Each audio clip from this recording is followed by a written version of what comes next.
Hey everyone, I hope you're doing well. So I'm here and I am in my comfortable chair and I've got a great book and I'm very, very happy and I'm excited to share the third chapter with you today. If you have this book, Silver Chair by C.S. Lewis, the sixth of the Chronicles of Narnia, go ahead and grab it. You can read along with me. We are on chapter 3 today, and we are going to be starting. By the way, I'm sorry about the quality of this video. I'm sure that it's not the greatest quality, and I'm sure that anybody who actually knows anything about this will know that right away. If I am able to get my hands on a microphone, I will use it, and hopefully we'll have a little bit better quality audio anyway. All right. Chapter 3. I'll read the last few sentences of chapter 2 first.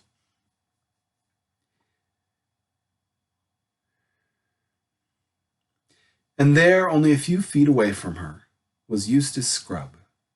The first thing she thought was how very grubby and untidy and generally unimpressive he looked. And the second was, how wet I am. Chapter 3. The Sailing of the King. What made Scrubb look so dingy, and Jill too if she could have seen herself, was the splendor of their surroundings. I had better describe them at once. Through a cleft in these mountains, which Jill had seen far inland as she approached the land, the sunset light was pouring over the level lawn, and on the far side of the lawn its weather vanes glittered in the light, rose a many-towered and many-turreted castle, the most beautiful castle Jill had ever seen, and on the near side was a quay of white marble, and moored to this the ship, a tall ship with high forecastle, and a high poop, gilded and crimson with a great flag on the masthead, and many banners waving from the decks, and a row of shields bright as silver along the bulwarks. The gangplank was laid to her, and at the foot of it, just ready to go on board, stood an old, old man. He wore a rich mantle of scarlet, which opened in the front to show his silver mail shirt, and there was a thin circlet of gold on his head. His beard, white as wool, fell nearly to his waist. He stood straight enough, leaning one hand on the shoulder of a richly dressed lord, who seemed younger than himself, but you could see he was very old and frail too. He looked as if a puff of wind could blow him away, and his eyes were watery. Try to hold it still enough so you can see the ship. Immediately, in front of the king, who had turned round to speak to his people before going on board the ship, there was a little chair on wheels and harnessed to it a little donkey, not much bigger than a big retriever.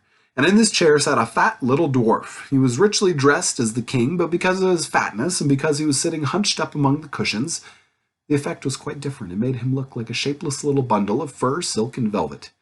He was as old as the king, but more hale and hearty, with very keen eyes. His bare head, which was bald and extremely large, shone like a gigantic billiard ball in the sunset light. Farther back in a half circle stood what Jill knew at once to be the courtiers. They were well worth looking at for their clothes and armor alone. As far as that went, they looked more like a flower bed than a crowd. But what really made Jill open her eyes and mouth as wide as it would go was the people themselves, if people was the right word. For only about 1 in every 5 was human. The rest were things that you have never seen in our world. Fauns, satyrs, centaurs. Jill could give a name to these, for she had seen pictures of them. Dwarves, too. And there was lots of other animals she knew as well. Bears, badgers, moles, leopards, mice, and various birds. But then, they were so very different from the animals which she called by the same names in England. Some of them were much bigger. The mice, for instance, stood on their hind legs and were well over 2 feet tall. But quite apart from that, they all looked different. You could see that by the expression on their faces that they could talk and think just as well as you could. Golly, thought Jill, so it's true after all. The next moment she added, I wonder, are they friendly? For she had just noticed on the outskirts of the crowd, one or two giants, and some people who she couldn't give a name to at all. At that moment, Aslan and the signs rushed back into her mind. She'd forgotten all about them for the last half hour. "Scrub!" she whispered, grabbing his arm. "Scrub, quick! Do you see anyone you know?" "So you've turned up again, have you?" said Scrub disagreeably, for which she had some reason. "Keep quiet, can't you? I want to listen." "Don't be a fool," said Jill. "There isn't a moment to lose. Don't you see some old friend there? Because you've got to go and speak to him at once." "What are you talking about?" said Scrub. "It's Aslan, the lion. Says you've got to," said Jill despairingly. I've seen him." "Oh, you have you? What did he say?" "He said that the very first person you saw in Narnia would be an old friend, and you've got to go speak to him at once." "Well, there's no one here I've ever seen in my life before, and anyway, I don't know whether this is Narnia." "I thought you said you'd been here before," said Jill. "Well, you thought wrong then." "Well, I like that. You told me, for heaven's sake, dry up and let's hear what they're saying." The king was speaking to the dwarf, but Jill couldn't make out what he said, and as far as she could make out, the dwarf had made no answer, though he nodded and wagged his head a great deal. And then the king raised his voice and addressed the whole court, but his voice was so old and cracked that she could understand very little of his speech, especially since it was all about people and places that she had never heard of. And when the speech was over, the king stooped down and kissed the dwarf on both cheeks, straightened himself, raised his right hand as if in blessing, and went slowly and with feeble steps up the gangway and on board the ship. The courtiers appeared to be greatly moved by his departure. Handkerchiefs were got out. Sounds of sobbing were heard in every direction. The gangway was cast off. Trumpets sounded from the poop, and the ship moved away from the quay. It was being towed by a rowing boat, but Jill didn't see that. "Now," said Scrub, but he didn't get further because at that very moment a large white object, Jill thought for a moment that it was a kite, came gliding in through the air and alighted at his feet. It was a white owl, but so big that it stood as high as a good-sized dwarf.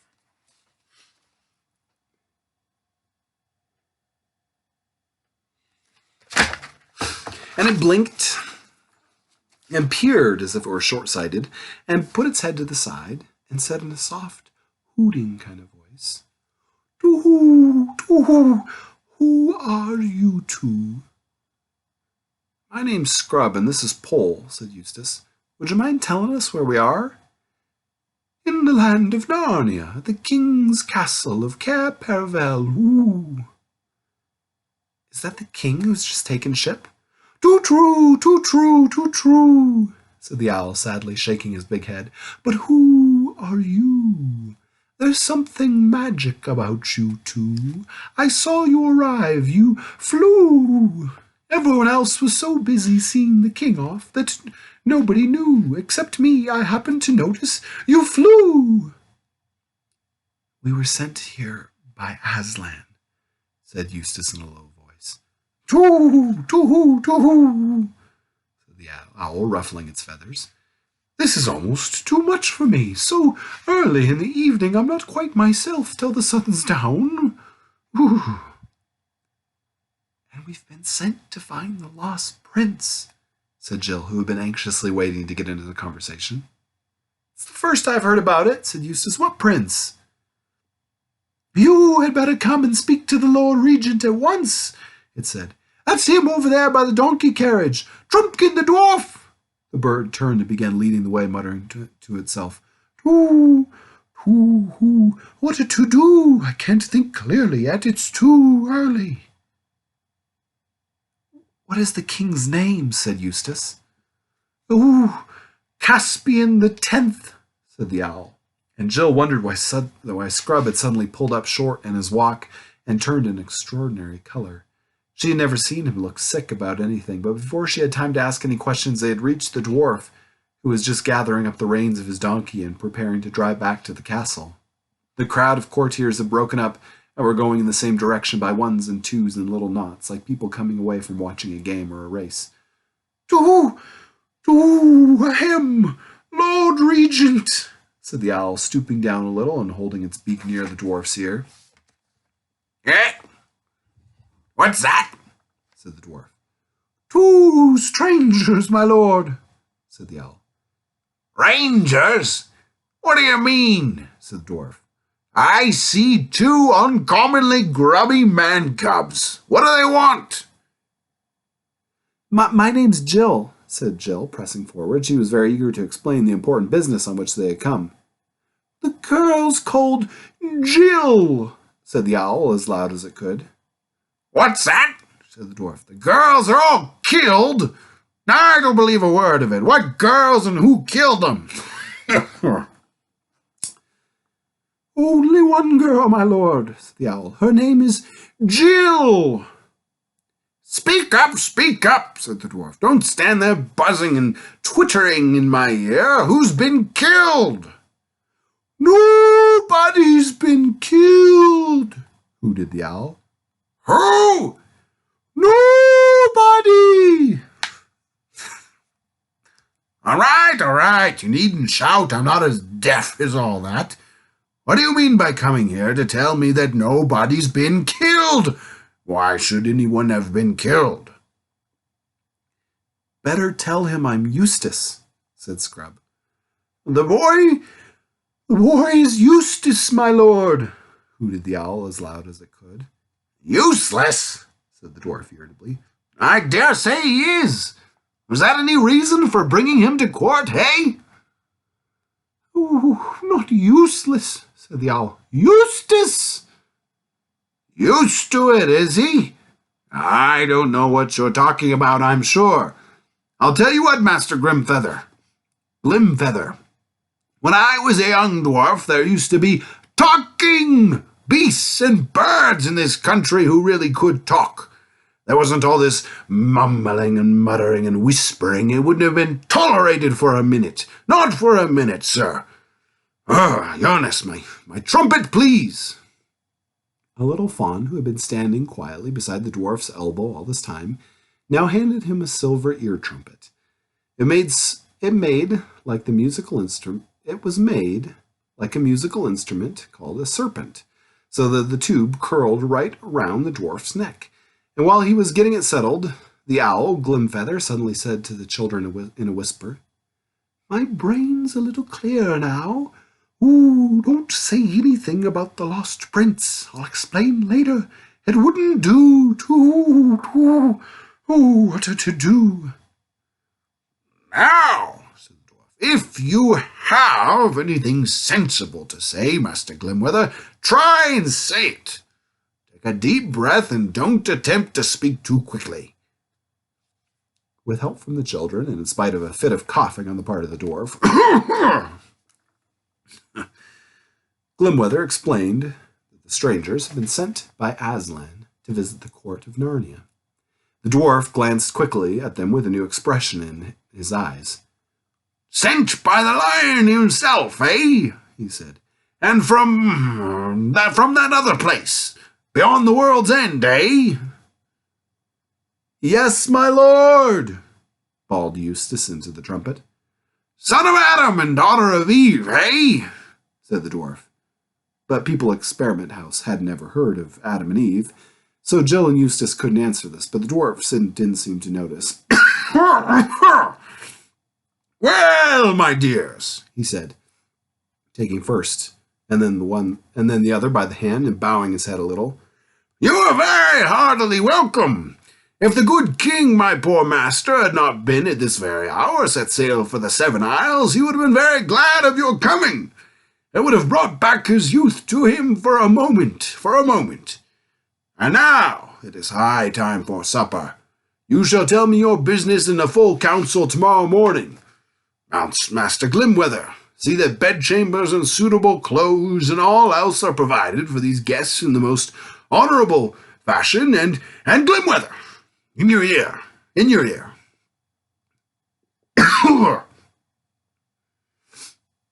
And here the dwarf put his mouth close to the owl's head, and no doubt intended to whisper, but like other deaf people, he wasn't very good judge of his own voice, and both children heard him say, "See that they're properly washed." After that, the dwarf touched up his donkey and set it off toward the castle at something between a trot and a waddle, It was a very fat little beast. While the fawn and the owl and the children followed at a rather slower pace. The sun had set, and the air was growing cool. They went across the lawn, and then through an orchard, and so to the north gate of Cair Paravel, which stood wide open. Inside they found a grassy courtyard. Lights were already showing from the windows of the great hall on their right, and from the more complicated massive buildings straight ahead. Into these the owl led them, and there a most delightful person was called to look after Jill. She was not much taller than Jill herself, and a good deal slenderer, but obviously full-grown, graceful as a willow, and her hair was willowy too, and there seemed to be a moss in it.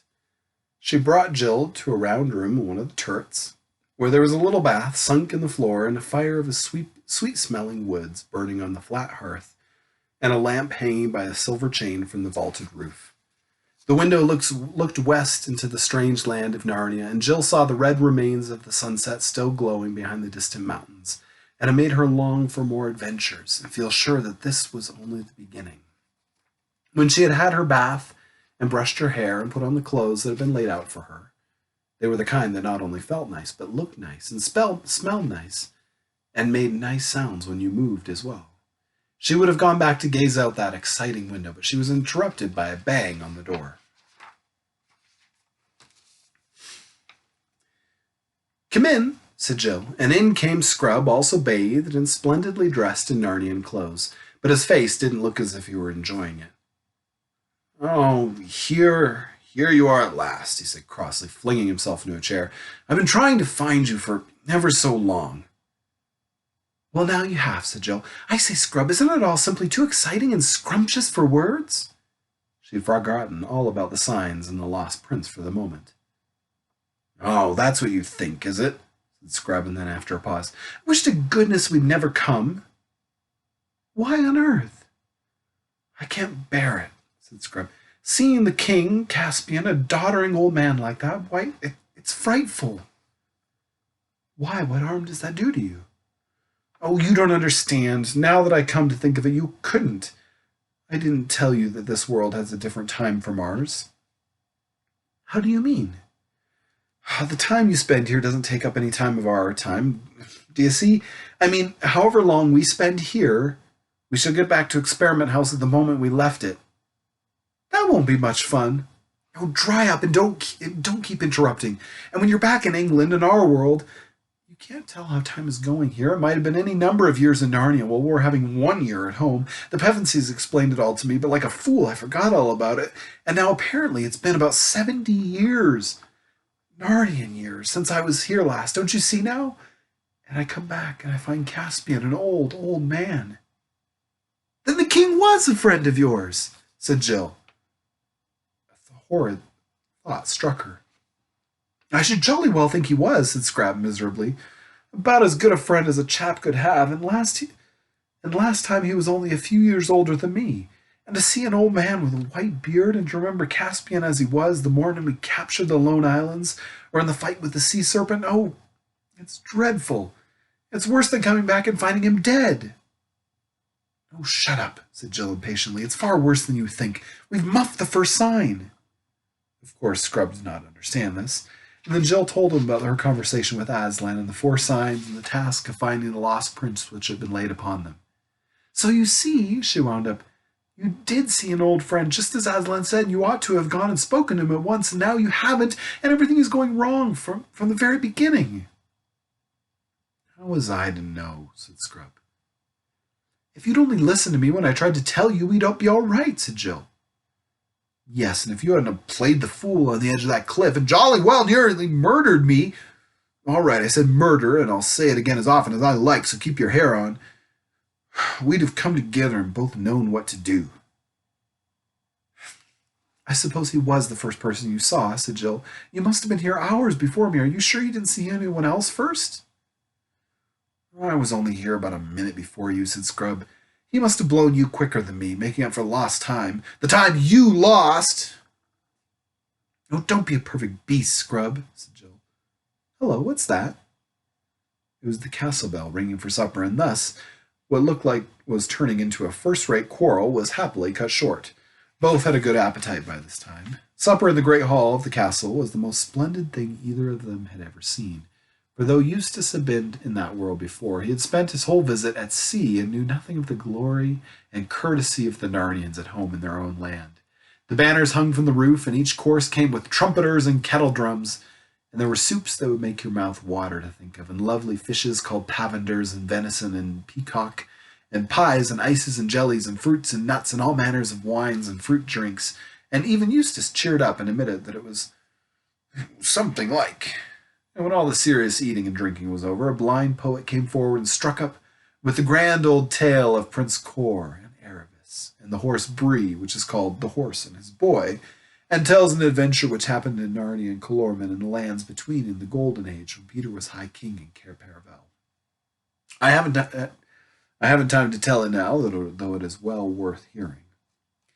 And they were dragging themselves upstairs to bed, yawning their heads off. Jill said, "Bet we sleep well tonight," for it had been a full day, which just shows how little anyone knows what is going to happen to them next.